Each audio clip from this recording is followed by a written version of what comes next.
Bienvenue à votre émission pour Drummondville. Aujourd'hui, une émission vraiment tournée vers les sports. On est d'ailleurs au complexe sportif de Drummondville. Je vais parler de sport, on va en parler de tennis, on va parler de course à pied, on va parler de baseball, tout ça avec la conseillère déléguée au sport et loisirs, Catherine Lassonde. Bonjour. Catherine. Alors aujourd'hui, là, on va vraiment être des sportifs. Oui, dans mon élément. Oui, je pense que on se retrouve d'ailleurs dans un magnifique, certes un complexe où on retrouve les gymnases. C'est ici que se déroule le Challenger de tennis. On aura l'occasion d'en parler avec un des coprésidents, Alain Caillé. On a la piscine du réseau aquatique. Donc, c'est vraiment un des centres nerveux du sport à Drummondville.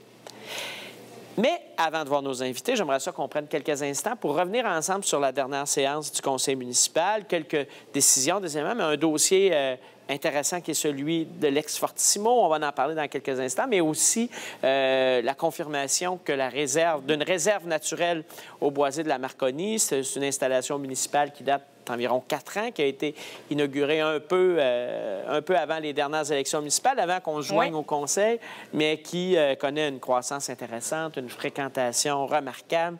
Les gens adorent ce site-là et on a voulu au conseil, et c'est un dossier là, qui me tenait à cœur, qui tenait particulièrement à cœur aussi à notre collègue John Huss, qui a mené ce dossier-là. Et là, c'est confirmé, c'est une réserve naturelle à perpétuité. Donc, ça veut dire qu'il n'y a personne dans 5 ans, dans 10 ans, dans 15 ans qui pourra développer ce site-là autrement que dans sa vocation actuelle. C'est un endroit que vous fréquentez à l'occasion? Oui, j'y vais régulièrement marcher avec mon chien là-bas. C'est bien. En laisse, toujours? Toujours en laisse et avec mes petits sacs. C'est bon, ça. J'aimerais ça qu'on parle, parce que vous êtes la conseillère du centre-ville, de l'entente de principe, donc de l'entente du règlement hors cours qu'a conclu la ville de Drummondville avec les propriétaires du site de l'ex-Fortissimo, ce terrain industriel situé en plein centre-ville qui a besoin d'être relancé, qui est une belle occasion pour contribuer au développement du centre-ville. Moi, je pense que c'est une occasion exceptionnelle qui va contribuer à la revitalisation de notre centre-ville, à y amener des jeunes familles à y vivre. C'est un endroit qui est tellement bien situé près de la rivière. D'ailleurs, on va préserver des terrains publics près de la rivière. Exactement. C'est important pour nous. Oui, c'est très important. Oui, c'est pour redonner à la population cette vue-là de la rivière. On est près des hôpitaux. On a des problèmes aussi au niveau du désengorgement de l'avenue des Frères. Ça va pouvoir être pour nous une piste de solution. L'hôpital Sainte-Croix, le Collège Saint-Bernard, l'école Jeanne-Mance qui se trouve dans ce site-là. Donc, il y aura certainement quelque chose qui sera configuré. Des terrains aussi, éventuellement, pour l'école Jeanne-Mance qui a très peu de pelouse. Donc, une belle opportunité pour eux. Ah oui, pour moi, c'est vraiment une très, très bonne nouvelle qu'on a eue cette semaine. Et moi, je ne m'en cache pas pour dire qu'on a un beau rêve aussi de ce côté-là. La Maison des Arts travaille sur un projet de développement. Il manquerait une salle cabaret, de type cabaret, qui pourrait arriver à Drummondville. Et je pense qu'on a cet intérêt-là au conseil pour que cette salle-là s'installe au centre-ville et particulièrement sur ce site-là, où donc on pourrait retrouver aussi éventuellement, il y a souvent des gens qui me disent, à Drummondville, il y a beaucoup de restaurants, on le sait, mais il manque peut-être un beau restaurant sur le bord de l'eau avec une terrasse et tout ça. Donc, des beaux projets. Il y a quand même près d'1 million de pieds carrés. Donc, c'est une opportunité incroyable dont peu de villes bénéficient. Donc, du résidentiel, du commercial, un agencement intéressant. Donc, un beau projet pour les prochaines années. Un excellent projet, je dois dire. Bien, écoutez, merci beaucoup d'être là, d'être de retour pour une deuxième fois cette année avec nous. Et donc, déjà dans quelques instants, on va voir nos invités, on va parler de sport et on va voir ce qui se passe à Drummondville. Et je pense que les gens vont constater qu'il se passe beaucoup de belles choses. Madame Lassonde, du 11 au 19 mars, je pense que vous avez dû assumer des frais de gardiennage élevés parce qu'on m'a dit que vous avez été assez présente au 3e Challenger Banque Nationale Challenger de tennis qui s'est déroulé ici au complexe sportif de Drummondville. Oui, bien effectivement, j'ai eu la chance d'avoir un conjoint conciliant et un enfant qui aime venir voir le tennis. Donc, j'ai pu... Vous en avez profité? Oui, j'en ai profité. J'ai assisté à beaucoup de matchs. Tout ça grâce à une équipe de travail extraordinaire, des coprésidents sensationnels, 22 comités de bénévoles. On a la chance de recevoir l'un des porte-parole, l'un des coprésidents, Alain Caillé. Bonjour, Alain. Bonjour, M. Merci d'être avec nous parce que il faut... souvent, on présente les événements, tout ça, mais là, je pense que c'est fort important de faire un bilan du grand succès que vous avez connu. On a l'impression que d'une année à l'autre, vous ne pourrez pas égaler le succès de l'année précédente. Mais là, encore une fois, cette année, ça a été phénoménal.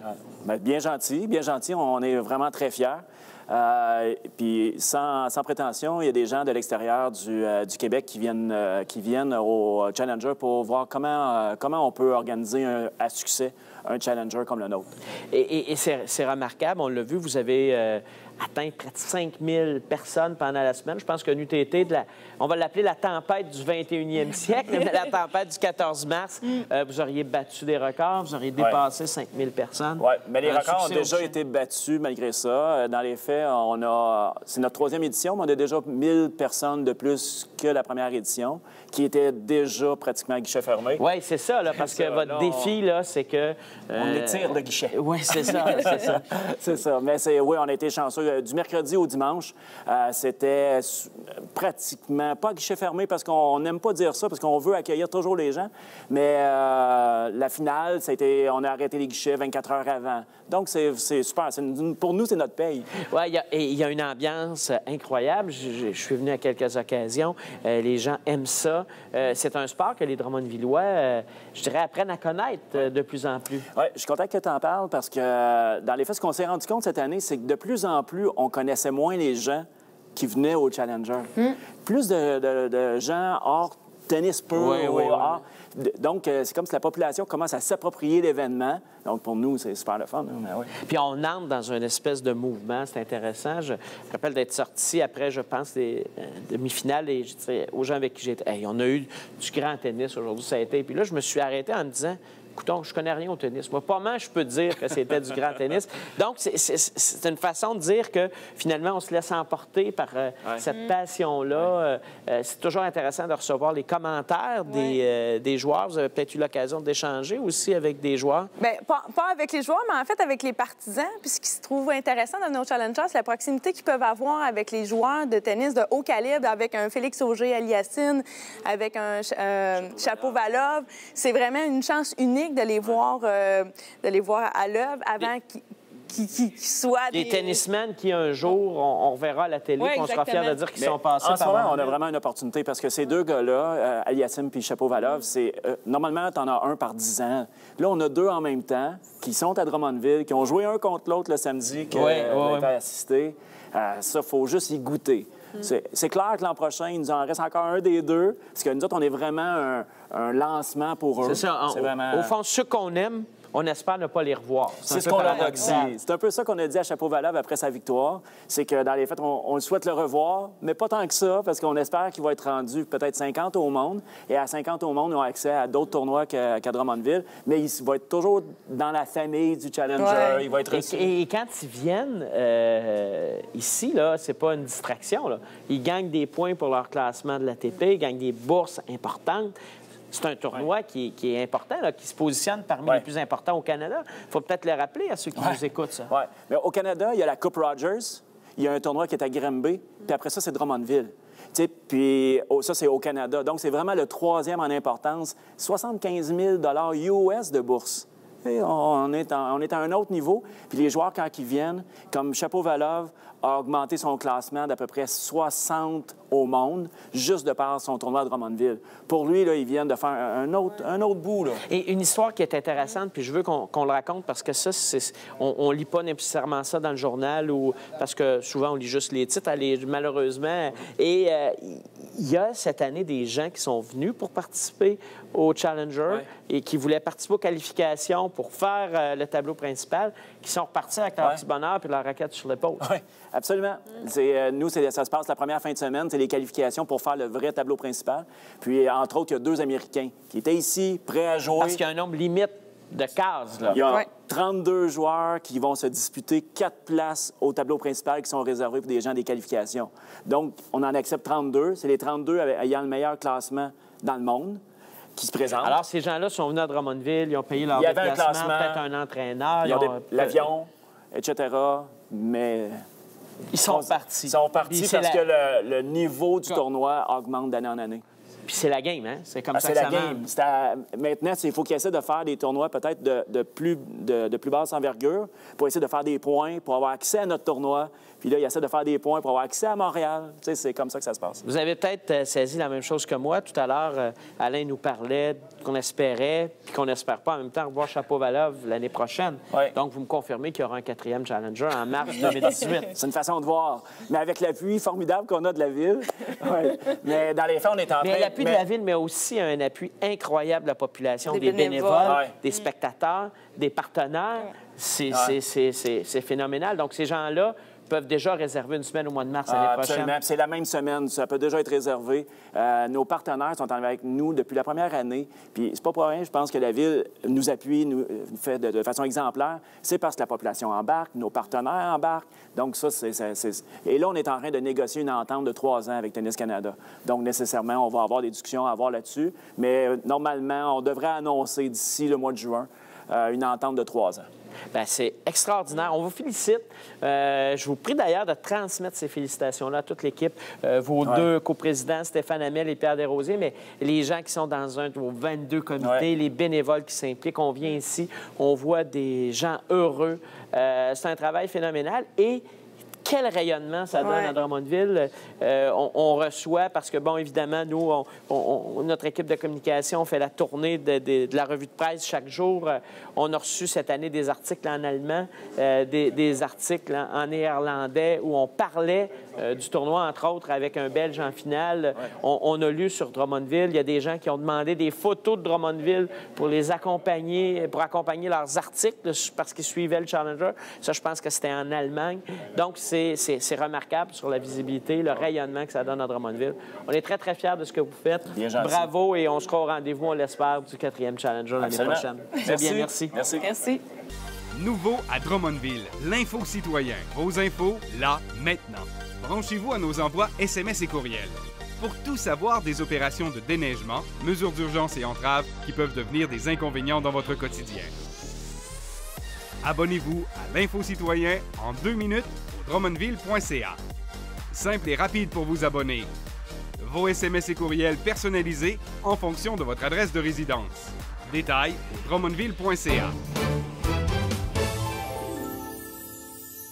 Vous avez profité du tennis. Vous allez profiter de la course Déchaîne-toi aussi, parce que vous êtes une athlète, finalement, vous. Une athlète amateur. Alors, déjà cette année, la 10e édition de la course Déchaîne-toi, c'est devenu un événement non seulement pour Drummondville, mais un événement pour le Québec. La 2e course en importance après le Marathon de Montréal. On pourrait se dire que c'est dans une classe à part, le Marathon de Montréal. Donc, on en est très fiers. On en parle avec Michel Couturier. Bonjour, allô. Michel. Bonjour. Merci d'être avec nous. C'est un beau rêve, la course Déchaîne-toi. Hey, c'est parti de rien. C'est incroyable d'où ce qu'on est rendu. On a été reconnu par l'événement de l'excellence de l'année par la Fédération d'athlétisme l'année passée. C'est remarquable, là, parce que je pense que c'est 750 personnes à la première édition. Oui, on est juste aux 5 km, on était à environ 300 personnes, la première édition. Puis l'année passée, on était à 3300 aux 5. Fait qu'on est juste le 5 km, on est peut-être la 8e au Canada. C'est remarquable. Incroyable. Et vous attribuez le succès à quoi? Bien, d'abord, à cause de la ville de Drummondville, je pense qu'il faut le mentionner. Si on est rendu avec des standards d'excellence, mais c'est grâce à vous. Puis aussi, on ne te cache pas, Drummondville, il y a un cachet particulier, le bénévolat. Là, sans les partenaires, on ne pourrait pas y arriver. C'est des passionnés. On a des gens passionnés autour de la table qui croient, puis le coût le plus bas possible pour que le participant puisse... Puis ça, c'est un élément important pour la Ville dans sa contribution, son soutien, l'accessibilité de la course. Oui, exact.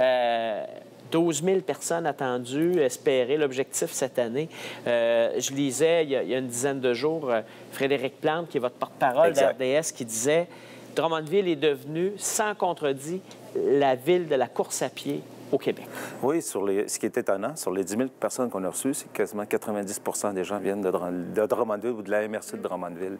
Fait que ça, c'est particulier. Les écoles, toutes les écoles, que ce soit privées ou publiques, sont présents. Autant les cégeps sont présents. Notre collègue Jean-François Lamoureux travaille très fort pour les industries avec les milieux... les entreprises. Exact, je cherchais le mot. Puis les entreprises, l'année passée, 100 entreprises étaient présentes. Puis cette année, on pense de battre le record encore. C'est remarquable. Et là, on parle de battre des records, d'avoir du monde. Les gens qui nous écoutent, comment ils peuvent s'inscrire? Il y a plusieurs façons. On peut s'inscrire sur le petit dépliant ou l'amener à l'école secondaire Marie-Rivière, à la réception. Vous pouvez s'inscrire sur www.deschaînetois.com. Ça, c'est très facile, c'est sécurisant, ça, c'est la façon. Ou directement, les gens dans les entreprises. Dans les entreprises, il y a une procédure qui a été mise en place. Et dans les écoles, dans toutes les écoles, ils laissent les dépliants, on s'organise pour le récupérer. Parce que notre philosophie, c'est rendre ça accessible à tous, comme tu l'as bien dit. Et il y a une date limite pour s'inscrire? Oui, il faut 2 semaines avant le début de la course. Là, mettons, le 8 mai, il faudrait que tout soit rentré parce que c'est trop de monde. On a des dossiers à faire imprimer. Est-ce que vous me garantissez que Mme Lassonde va avoir une médaille grâce à sa participation? Je crois que ça va être plaisir en plus de la donner, parce que chaque participant va avoir une médaille. Donc, c'est certain. Oui, c'est certain que je vais en avoir une. C'est quand même des médailles, là. C'est un grand nombre de médailles à fabriquer. 12 000 médailles. La médaille est de plus en plus belle chaque année aussi. Exact, parce qu'elle est conçue par souci. Oui. Ça, c'est important. La première médaille était toute petite. Là, on est rendu avec une médaille incroyable qu'on remet. Les gens en sont fiers. Je la vois circuler dans les réseaux sociaux. Et dites-moi, là, cette année, il y a des nouveaux trajets. Oui, on a modifié, grâce encore à la Convention de la Ville, on va faire un beau 5 km, puis je pense que les gens vont l'adorer. Je pense que le 10 aussi, ça va être merveilleux. Le Tour des 2 ponts revient. Pour nous autres, c'est très gagnant. Donc, c'est un projet qui va continuer d'aller de l'avant. Est-ce que vous avez des idées de développement? Est-ce que vous faites de quoi de spécial pour le 10e? Est-ce qu'il y a déjà des idées pour les prochaines années là, qui sont sur la planche à dessin? Oui, on a des idées. J'ose pas trop en parler parce que ça risque de bousculer, mais oui, on a des idées qui s'en viennent. On travaille très fort parce qu'on veut que ça reste accessible. Puis il faut développer à ce niveau-là. Est-ce qu'un jour, on pourrait, par exemple, avoir un marathon à Drummondville? Très bonne question. On y rêve. On y rêve. Je pense que c'est une possibilité. On dirait que je lis dans vos pensées. Ça serait, je pense, l'aboutissement d'un rêve d'avoir un marathon. Imagine le marathon de Drummondville. Est-ce que les gens, parce qu'on dit le royaume de la course à pied, la capitale de la course à pied au Québec, est-ce qu'il y a une raison pourquoi les gens de Drummondville courent plus? Parce qu'il n'y a pas beaucoup de coachs chez nous, puis c'est plus facile de courir. Pourquoi les gens de Drummondville Très bonne question. Participent plus que les autres? C'est simple, là, avec l'horaire qu'on a aujourd'hui, mettre des souliers, petite short, un beau petit gilet, tu t'en vas dehors. Hier, je faisais mon petit jogging dans les rues, tranquille. C'est beau Drummondville, hein? Les gens oublient comment c'est beau, qu'on se promène. On est convaincus de ça. On est convaincus de ça. Et donc, vos bénévoles, vous en avez combien? L'année passée, on en a 300. Cette année, il en faut 350. C'est sûr que je lance un appel à tous. C'est important. Ils peuvent vous appeler? Comment ils peuvent... En allant sur le site de la course, il y a un endroit que les gens peuvent écrire sur Donc, on va montrer aux gens l'adresse Internet apparaît à l'écran. Ils pourront aller s'inscrire parce que c'est important. On l'a dit, Drummondville est réputé pour son bénévolat, est réputé pour sa course à pied. C'est un beau mélange. Il y a de plus en plus d'activités sportives comme ça à Drummondville là, qui regroupent les familles, qui regroupent les gens, qui attirent des gens de l'extérieur. Est-ce que ça devient plus difficile? Est-ce que vous réussissez à travailler tout le monde ensemble? Comment vous percevez ça? Pour moi, je pense que l'esprit de famille est important. Si les gens qui sont tout autour de la table qui travaillent avec nous, ils veulent que le projet ait du succès. Fait que si moi, je travaille avec l'entreprise, ils me disent, Michel, on embarque avec toi, go, on y va. Si l'école embarque, c'est ça. On va donner un exemple. Actuellement, au primaire, on a 34 écoles primaires. Il y a 22 écoles qui ont créé des clubs de course où papa, maman vont courir avec leurs enfants. Fait que pour nous, on aide à subventionner ces genres d'activités parascolaires. Fait que oui, s'il y a des profits, on leur donne à ça. Je vais donner un exemple aussi, les dossiers filles actives. On a créé dans des écoles. Je vais donner un exemple à la Poudrière. 147 filles sont inscrites, s'entraînent une fois par semaine pour se préparer à la course des Chaînes-Toits. Fait que pour nous, on aide à financer ces genres d'activités-là. Fait que pour nous, c'est très gagnant. Puis c'est de voir, c'est comme j'ai rencontré une secrétaire d'école, elle a dit, Michel, à cause de toi, je cours maintenant. Je cours avec ma petite fille de 8 ans. Elle court 1 kilomètre, mais pour elle, c'est un défi. Oui, puis c'est une contribution aux saines habitudes de vie. Peut-être pour conclure, une question. Les gens peuvent faire 2 courses. Quelqu'un peut courir le 2 km parce qu'il veut le faire avec ses enfants, mais va refaire le 10 ou va faire le demi-marathon. On offre le combo, le 10 et le 5, mais des gens vont s'inscrire, vont courir avec leurs enfants aux 2, puis il y en a qui vont aller faire le 5, le 10, on a le demi-marathon. On a la marche aussi. Étonnamment, la marche, l'année passée, on a au-dessus de 1200 personnes qui ont fait la marche. Cette année, ça va être chronométré. Les gens nous ont demandé de chronométrer la course. C'est super. Ça veut dire, on répond aux attentes des gens. Notre objectif, c'est ça. Bien, écoutez, on a hâte. Je pense que les gens ont hâte de voir la course. Rappelez-nous la date de la course cette année. Le 21 mai. Donc, les gens seront là, je suis certain. Ça se passe à Marie-Rivier. Il y a une ambiance. Hein? Les gens ne sont pas obligés d'y participer. Là, juste l'ambiance. Voir partir, revenir les coureurs, voir les familles se retrouver. Bien, merci beaucoup de contribuer aux événements chez nous. Merci beaucoup d'être impliqué. Et dites merci à toute votre équipe. Merci. Bon 10e anniversaire. Et déjà, on sera là pour appuyer vos projets pour la suite. J'ai hâte de vous voir. À bientôt. C'est bien.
On a parlé de sport très intéressant, très populaire à Drummondville aussi au cours de l'émission aujourd'hui, hein, la course à pied, le tennis.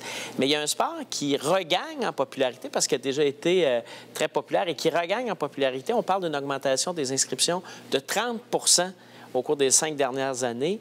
Je vous le donne en mille. Est-ce que vous avez une idée? D'après moi, c'est le baseball. Écoutez, vous avez bien regardé la liste de nos invités, c'est certain. Baseball féminin, entre autres, à Drummondville, qui est très populaire. On a une équipe qui a contribué à ça, le Ducartier, qui a remporté 2 championnats au cours des dernières années. On va parler de baseball, si vous voulez bien, avec un joueur d'élite, hein, je pense qu'on peut le dire. Carl Coutu, bonjour. Bienvenue pour Drummondville. Ça regagne en popularité, le baseball, vraiment? Oui, surtout, on voit que le sport-études, il y a de plus en plus d'inscriptions à partir de secondaire 1. On est peut-être parti à 3 joueurs secondaire 1 première année. Puis là, je pense qu'il y a une vingtaine d'inscriptions. Donc, c'est vraiment populaire. Et toi, tu te retrouves dans le programme actuellement du Cégep de Drummondville? Oui, avec les Vultures de Drummondville. Dans le fond, on pratique en gymnase au Cégep à peut-être 2-3 soirs semaine. Puis on s'entraîne là, puis on joue du baseball en gymnase. Donc, ça veut dire que pour vous autres, la construction d'un complexe intérieur, un complexe là, où vous pourrez avoir du soccer, du baseball pendant toute l'année, ce serait positif. C'est une super de bonne nouvelle. Là. Surtout si on l'installe près du cégep, dans le cas des gens du cégep. Ça serait super le fun. Et donc, pour toi, le baseball, c'est pas récent. Là. Le baseball, tu as commencé ça jeune, tu as 19 ans aujourd'hui. Je dois avoir commencé à l'âge de 3 ans dans l'organisation de Drummondville. Est-ce que les expos existaient encore? Il y a toutes ces années. Oui, mais était sur la fin. C'était pas mal à ce moment-là, une période moins rose pour le baseball au Québec et à Drummondville.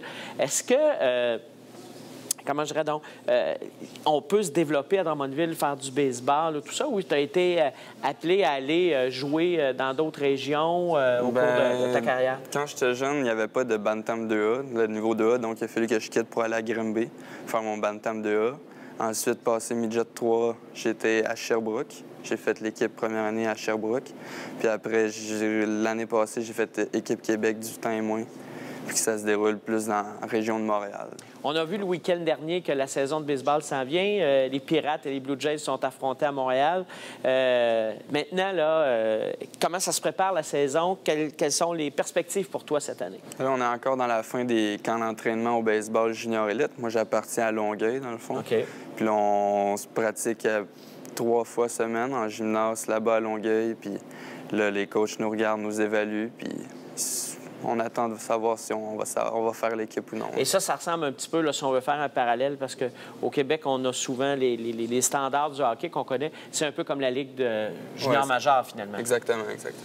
Ça doit demander quand même beaucoup d'investissement de temps, d'entraînement. Oui, puis on a peut-être 4 games par semaine, plus les pratiques qui embarquent là-dessus. Fait que c'est sûr que ça prend beaucoup de temps. Ça serait quoi le rêve pour le baseball au Québec pour que ça continue de se développer, que ça aille plus loin? Ouf, bonne question. Là, à Drummondville, pour que ça continue à se développer, peut-être un nouveau stade à Drummondville, c'est sûr que ça serait super le fun, avec un toit par-dessus les spectateurs, puis que ça soit vraiment attrayant, La commande est passée. Oui, je l'entends. C'est bon, ça. Mais ça, je trouve que c'est intéressant, Mme Lassonde, on en parlait tout à l'heure. Carl attend une bourse pour aller jouer au baseball aux États-Unis. Donc, c'est vraiment un de nos athlètes, un de nos joueurs de baseball d'élite à Drummondville. Alors, ça se présente comment de ce côté-là? J'attends encore une bourse, dans le fond. Puis si jamais j'ai une bourse, ce serait le fun, peut-être une bourse de collège dans le show, dans le sud, ou sinon une université, mettons, à New York. Qu'est-ce qui est le plus important, jouer au baseball ou t'en aller à la chaleur? Jouer au baseball. Et ça, c'est des collèges qu'on retrouve là, dans quel coin des États-Unis? Un petit peu partout aux États-Unis? Un peu partout. En Floride, c'est là qu'il y a vraiment les collèges les plus forts. Puis sinon, à New York, il y en a, puis un peu partout. Bien, on va suivre ça. C'est une belle saison de baseball qui s'en vient. Quelques matchs à Drummondville cet été ou vraiment des matchs à l'extérieur? Là, on va avoir un match hors concours contre le Ducartier à Drummondville, justement, en début de saison. Fait que j'espère que le monde va être là, puis ça va être super le fun. Bien, on sera certainement là pour voir ça. Merci beaucoup d'avoir été avec nous. Bonne saison, Merci. Bon baseball, bon printemps. On espère que le printemps, à un moment donné, prenne pour vrai et qu'on oublie l'hiver et qu'on passe effectivement à la saison de baseball. Bonne saison, merci d'avoir été avec nous.